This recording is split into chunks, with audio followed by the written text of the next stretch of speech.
Race realism is perhaps one of the most garbage ideas to come out of society since the dawn of civilization.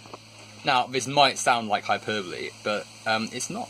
It simply isn't. Race realism is essentially racism, just with scientific words thrown in to confuse the person studying it.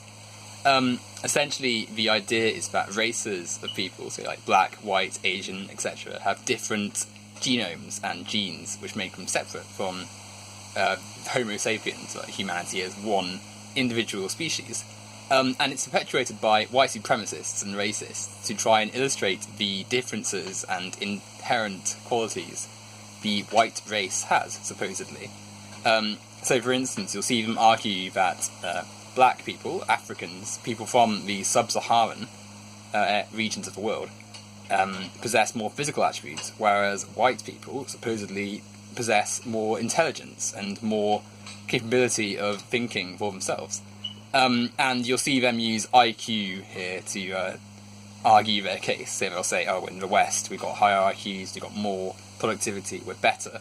And this shows not only an ignorance of the entire mechanisms of Western capitalism and the sort of advantages that the West have over the rest of the world, but relies on a measurement which isn't even scientific. Like, science does not regard IQ as a substantial measure of someone's intelligence. It's not an accurate thing to use.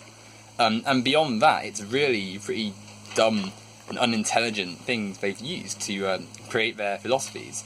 It's interesting, for one, that the only people who use race realism is white supremacists, and it's always white Europeans who come out on top, interestingly. Like, it sort of shows that from the start, the process they came through was not really one of much science and much value. But the just lack of any rationality and reason with this process is to be expected from people who are obviously racist.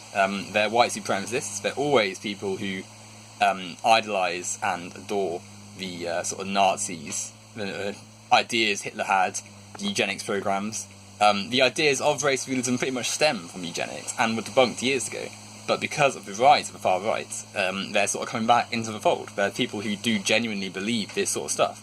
And it's pretty ludicrous because it's obviously wrong and it can be quite easily debunked. If you speak to actual scientists, they'll tell you that there's nowhere near any credible evidence to suggest that these theories are correct. And they're used by people who want to have white ethnicities and want to separate races, which obviously is just pure racism. Like, it's pretty much a definition of what racism is. So race realism is essentially racism and should be disregarded by anyone with any sensibility. And those who perpetuate it, those who treat it with any credibility, should be viewed with a side eye, because they only really serve to spread far-right propaganda and to enhance the aims of the far-right and white supremacists.